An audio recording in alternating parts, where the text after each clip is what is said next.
Hi everyone! I'm here with my really good friend Joy Huffman, and she is She is the owner of Room Escape Atlanta. If you don't know what a room escape is, you need to crawl out from under your rock. But for those of the audience who don't know what a room escape is, let them know. So basically, you go into a room and you have to solve clues and riddles and puzzles to find the key to get out, or to find whatever that end result is that you're trying to achieve by the end of 60 minutes. So it's a whole bunch of like riddles and cool electronics that you have to solve, and it's just a fun time. Yeah, awesome. Yeah, and I've done her room escape. It's amazing. But let's talk about how we first, not how we met, but how we really got to know each other. I think that's a really funny story. Yeah, that is a funny story. Well, last year for my birthday, I decided I wanted to do this, I guess it was a cruise that was to volunteer. Yeah. And I didn't want to go by myself, so on my Facebook, I just posted a little note. Social media. Exactly. I posted a little note and I said, hey, is there anybody that's interested in coming along? And I didn't think anybody was going to respond, but then here it comes. I saw it on my feed and I was like, I've never been on a cruise before, and it's to the Dominican Republic. What? Yeah. Was it summertime? Was it fall time? It was summer. It was in August of last year. Yeah.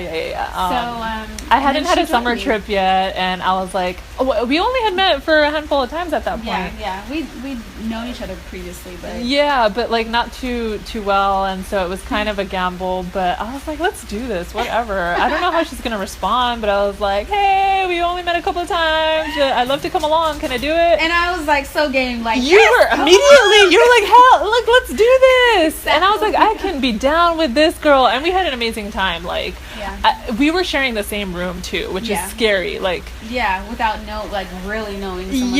That could go way left, but it didn't. Like, we would come together, and then you would do your thing sometimes, I would do my thing, I would go volunteer, and like, it was really amazing. So, okay, let's get into it. So how did you, Joy, so what is your story? How did you get into entrepreneurship? Has it always been in your blood? Is it in your DNA? Or is it something that, how did it evolve to come to this point?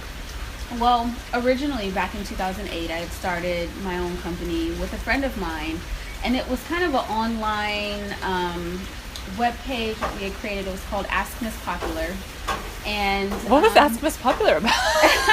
So basically, we wanted to share everything from fashion to celebrity. Oh, that sounds like fun. Yeah. Blogs. But it turned into where we started putting on these shopping events, and we did a handful of shopping events.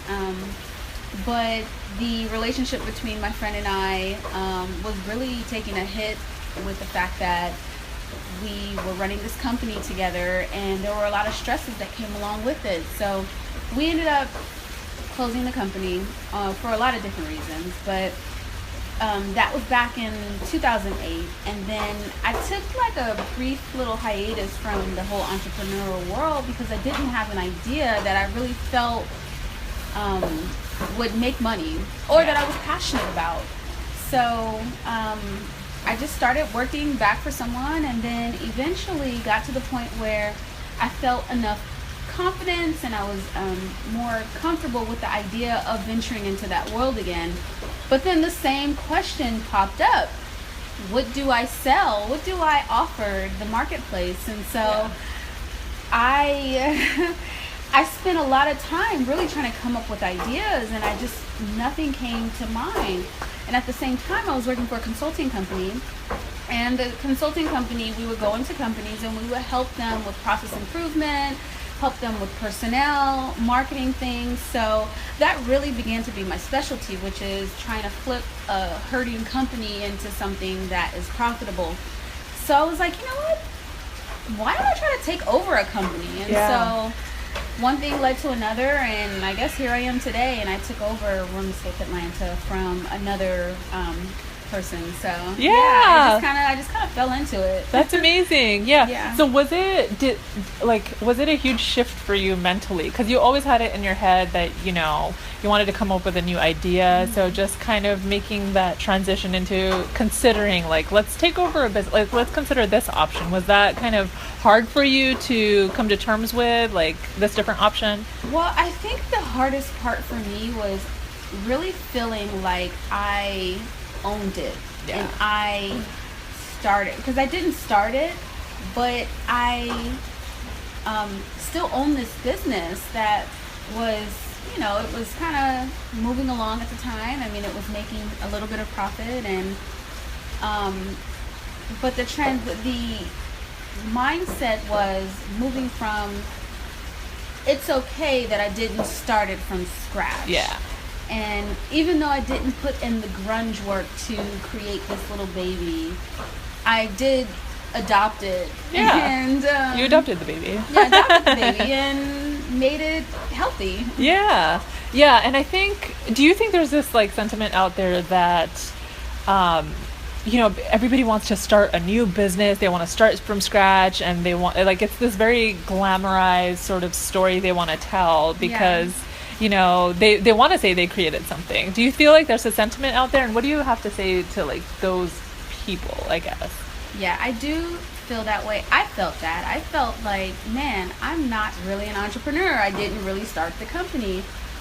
But as I got into it more and really started to understand the needs of the business, I started to make this business my own. And I believe I'm an entrepreneur, even though I didn't start it from scratch. I mean, I took this small little escape room, which was running only one room at the time, and I moved it to a different location, and I added additional rooms. So I really feel that it is kind of this mystic, if you're going to be a business owner, you have to start it from scratch, and it's not true. You don't have to. Yeah. Why go through the grunge work of starting it from scratch when you don't have to? Yeah, and it's so hard to start something from scratch. You have to have an idea that works. You have to test it out. Yeah. And you have to have money and grow it in the marketplace. Yeah, there's all this hard work that goes into it. But so now, do you need a lot of money to start or not to start a new business, but you obviously do, but to take on an existing business? Does it require a lot of money? Is that something that people should think about when considering this option? Well, for me, I kind of just fell into it. I found the opportunity on one of the websites, bizbuysell.com. And originally when I started looking for businesses, I realized I didn't have enough money. Normally to take over a company, it costs upwards of $100,000. So I didn't know that walking into it, but I quickly found that out. And there's things like brokers, and brokers have their fees, and it was a lot. So thank God I didn't stop the search, because there are business owners that really are, I wouldn't say that they are desperate, but they are, they know that without giving it over to someone else, it will not survive. And those are the people that are willing to work with you in terms of how much you pay them for the business, whether or not they maintain equity in the company, and then they get a lot of their residual income on the back end. Do they keep some type of royalty in it? So they're willing to work out these deals where if you don't have the cash on the front end, but you feel like you can, you have what it takes to take this company to another level, which would then increase profits and revenue and things like that. A lot of these people are willing to make deals, so you just have to put in the work and to search for it. Yeah, it does take a while. So how long did it take you from when you first started searching until you found Room Escape? I think I searched for 6 months. Okay. Almost, yeah. I mean, which is a short amount of time. I would envision that something like that would take longer, but it took me 6 months to really find this opportunity. And when I came across it, I didn't believe it was true. Just to kind of walk through that story, one night I'm up late and I'm, looking for businesses to buy. which you can also find on Craigslist too. But you can find businesses on Craigslist. Like people post their businesses. Yeah, they post businesses on Craigslist. Things like that, right? I mean, obviously you have to be careful, but I'm never careful on Craigslist. I have the best experiences on Craigslist. It's amazing. It is so fantastic. It's like life changing for me. Ever since I started using it, I sell furniture on there. Like sometimes I'll buy old furniture and then I'll sell it on there, just for entrepreneur. yeah. Well, just for pocket cash. Yeah. If I want to buy my friends a round of drinks, I don't have to feel guilty about it. I found roommates on there. Like I've bought furniture off of there, and I've never had a negative experience, which might set me up like perfectly for a bad experience, but you gotta have one bad experience. But well, I mean, you mean, don't get that. Like murder? No, no, not that bad. Because you hear of stuff like that, but Well, I was up late one night searching the internet and came across this ad, and this guy said that he was willing to sell 85% of his business for $5,000, and it's a little small hole in the wall called a room escape. And I had no idea what a room escape was at the time, but I'm like, hey, let me just learn some more. Yeah. So I wrote him back. He called me the next day. He has this big over-the-top personality, almost like a radio personality, and I'm like, this cannot be real. I couldn't believe that it was real. And so we talked for 2 months before he made the decision to allow me to take over the company. And when he did make the decision to allow me to take over the company, he basically said, look, you are going to give me money to take over the company, but instead take that money and put it back into the company. So I didn't have to pay him anything for it other than the equity, which he was very flexible on. Yeah. So it really turned out to be an amazing, blessing. Yeah, I think that's a really good example of you never know what's going to happen. Do you know what I mean? Like, people are selling for all kinds of different reasons, and you really just have to put yourself in that world and do your research and figure out what's going on to I mean, because there's all sorts of outcomes that can happen, and for you it just turned out really amazing. I never in a million years that would have expected that would have happened. Yeah, Never. That's fantastic. Were you pressured by this person that was selling to keep it a certain way, to keep, did he kind of impart a certain vision of where he wanted the company to go, or were you kind of just gonna, it was gonna be yours and you could run with it? So I was very adamant about learning the way that he did the business first before I made any changes. So when I took over the company, I spent about 3 to 5 months really learning and understanding the people that he had on staff, his processes, and then after really understanding the business, that's when I started to make some of the changes, which was move locations, add more escape rooms, figure out other ways that we can create revenue. So that's really when I put my stamp on it. But there wasn't, he didn't pressure me at all. I think it was more so myself wanting to stay true to his vision. Yeah. And really to honor him for starting the business. Yeah. So what other challenges would you say come along with growing something that's already out there? What that you wouldn't see necessarily when you're starting something new? I think it's always a people issue. People are difficult, but they also are great at the same time. So are you talking about your staff or staffing, client? Okay. The staffing was all of the original people that was there when I took over the company. They're no longer with me. Yeah. And every reason was a different reason, but it all really hit back to the fact that it was a different company, it was a different way of doing things, and you're either with it or not. When it comes to growing a business, I mean, this business was making a certain amount of revenue, and was there ever a time that you felt like you wouldn't be able to stay afloat, because you're making a lot of changes. So tell me about that. Yeah, when we decided to make the transition from our old location to the new location, I actually really wanted to keep the old location because I felt like we can keep what's working there and get the new location and start new and afresh. Well, shortly after moving into the new space, I really didn't know that April, May, and June are slow months in the industry, or April, May, and March are slow months in the industry.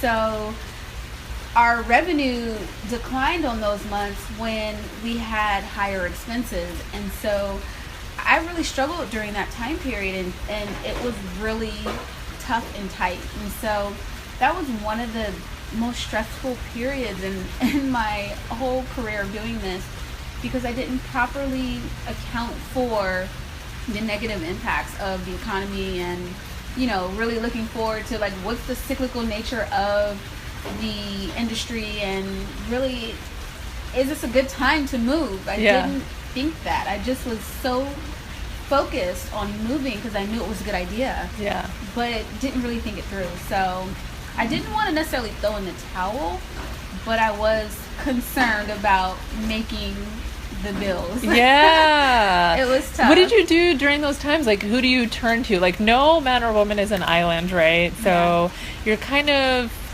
you kind of have to turn to other people. Like, so, did you turn to other people, or like, how did you cope with that type of stress? Well, during that time, my mother was a big help. My mother really stepped in and supported me through the process. And if it wasn't for her, I don't know if I would have been able to get over the hump.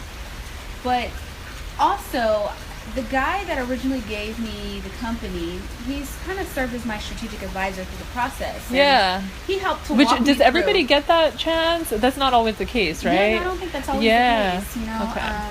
Okay. But it's definitely, I recommend it 100% that you need try to like that you need to vouch for that. That you can run ideas by, bounce ideas. He can give you his perspective. Like, I definitely recommend just a strategic or a mentor in some form. So he also served as a really great support during that time. He helped to provide me with advice, but my mother is the one that helped me with the financial piece. And okay. But the best part about it was, after I got over that hump, we went through a high, and I was able to pay her back. We made amazing profits and revenue, and I'm happy that I made the decision. Yeah, absolutely. And so moving into, you said you knew nothing about room escapes, and this was like a completely new industry to you. So how do you get educated? You had the person that sold it to you, but in what other ways do you kind of like become well versed in this new thing? Like brand new thing. Honestly, there was just get your feet wet, just jump in. Just really jump in. Yeah. I tried it. I did try it before I actually took it over, but at the time the industry was new, so no one knew what a room. No one knew what a room escape was at the time. 2 or 3 years ago. So this was. You bought it at a really perfect time, right before it turned into this. Like now, there's like a room escape like around on every corner. It's like a Starbucks now. It is. They're so much fun though. They're really like. I'm addicted, and I think people get addicted too. You do get addicted. When I came, there may have been 2 or 3 people. Two or three other owners. Other businesses around the city? Atlanta, okay. And now there's like 24. Oh my God. Within how much time? 2 years? Within 2 to 3 years. Holy it's a low, it would be considered a low barrier entry type of business. So that happens when you low barrier entry. What does that mean? Meaning it doesn't take a lot of capital to get in the business. Okay, I see. That's why so many people jumped in. But now the entry has risen, and you need much more capital to be able to play where we are playing at this point. So you see less people entering into the market because the competition is so heavy and so high. I see. Okay. And at some point, a lot of those people, the later entry people, hopefully will fall off. Yeah. Because they got in too late. Yeah. So I was blessed and had the forethought to get in at that time, because it's really paid off. Well, you didn't know it was going to blow up like this. So how?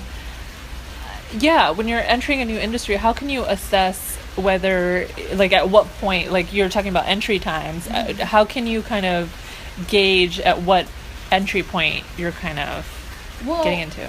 This industry is unique in the sense that it had already made its way through Europe. It had already made its way through Asia. And it was just... You make it sound like a virus. Seriously, it kind of is, right? It spreads. It spread. So it had already shown proof of market before it even got to the United States. Okay. So when it arrived in the United States to the magnitude that it is today, Yeah.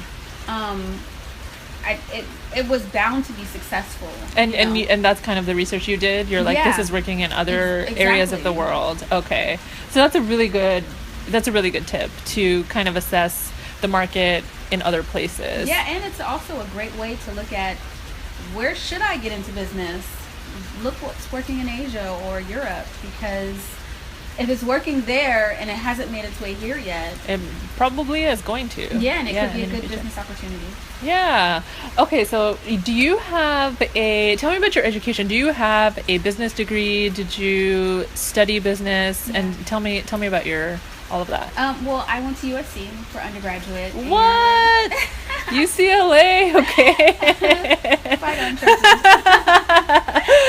So I got a communications degree and an econ minor, and then I went back to school to get my MBA. So comms and econ in undergrad, and then MBA. Yeah. So now a lot of people ask, is it important to study business in order to get into business? I mean, obviously the answer is no. A lot of people do it, but like, how much value did it provide you, and how much do you see that curriculum affecting your life now in business? Yeah, it was helpful because I was able to apply a lot of the strategy piece of it to this. So, and also I was familiar with financial statements and things like that. I don't think it's a requirement or that you even really need a business degree. It helps. It definitely helps, but at the end of the day, it really has everything to do with what level of determination and fire do you have for what it is that you're wanting to bring to the marketplace, and how well do you deal with uncertainty? Yeah. If you don't deal with uncertainty well, then you probably won't last long in a line of business like this, because you'll be concerned about your paycheck or money or being able to make ends meet, and that's important. But in business, you really have to have a high level of being comfortable with uncertainty. Mm-hmm. Yeah. I definitely agree. With starting a new business, I feel like the advice that's commonly given is like, make sure you're passionate about it. Otherwise, like, you're not going to be able to stick it out through the hard times. Yeah. And so, but with like taking on something that's already out there in the world, like you said, you didn't know much about this industry. And so is it hard in that sense, in that like you don't necessarily have a passion for it? And so what kind of keeps you driven? So at times it does get difficult because I love escape rooms, but at the end of the day... Well, now you do, but like in the beginning. Well, even now though, I love escape rooms, but it's not where my heart is. Yeah. But more importantly, I think I'm passionate about helping something that needs to grow. Yeah. And so that has kept me to maintain the fire. It's like, what new ideas can I come up with? And then more importantly, it's the staff. Like, being able to, when you wake up in the morning, know that this job or this company is providing someone's livelihood. Yeah. They're living off of this, and I'm living off of this, and it's important for us to continue to maintain it so that we can live, so we can have money that flows in our pockets. So that also keeps me the fire going, is to be able to support the people that work for me. Yeah. And so are you at a point where you're just like kind of kicking back and you're on cruise control, or where are you now? I mean, I was on cruise control. I was on cruise control for like 4 or 5 months.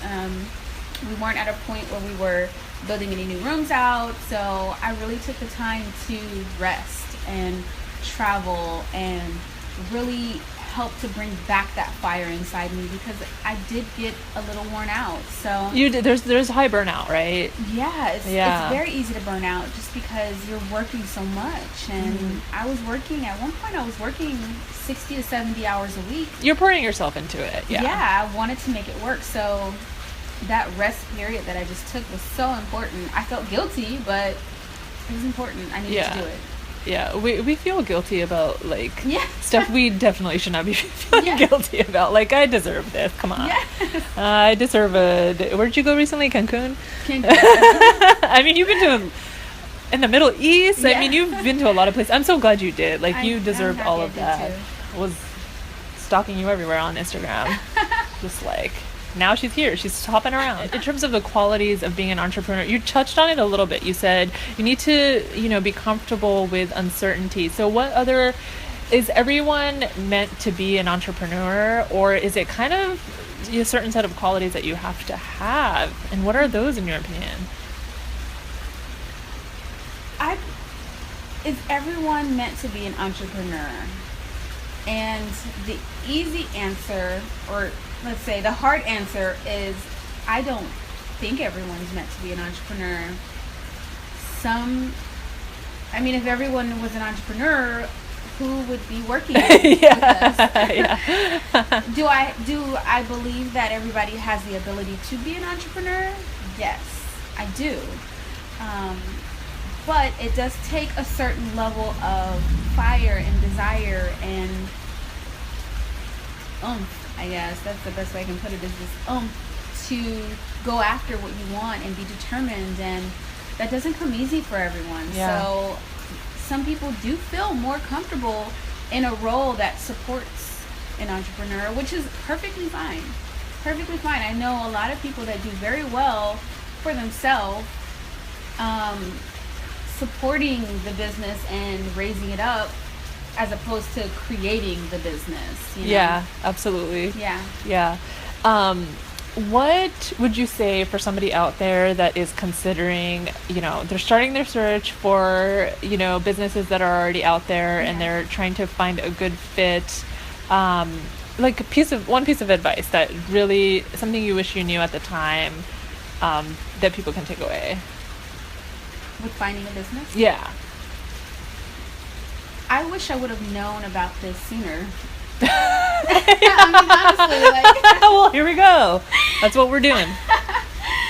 Not a lot of people know that it doesn't take starting a company to have a company. Yeah. And I wish I would have known to do this years ago, because I would have done it years ago. Yeah.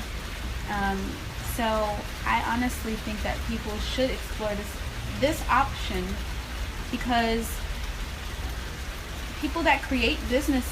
normally people that create businesses, they like to create businesses. Yeah. They like to create.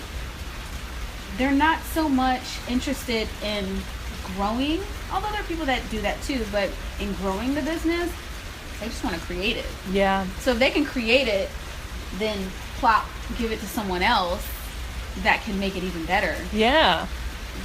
Why not? Yeah. So I wish I would have known about it sooner. Yeah, no, actually that's fantastic. I love that. Okay, great. Well, I'm so happy for you. This is amazing, and continued success. I love. Tell us about your room with the zombie. That's the one I got to experience, and I loved it. So it was the most amazing concept. You come up with. Well, I didn't actually come up with that one. That was the one that I took over. So we started with Trapped in a Room with the Zombie. And that one there's a zombie chained to the wall.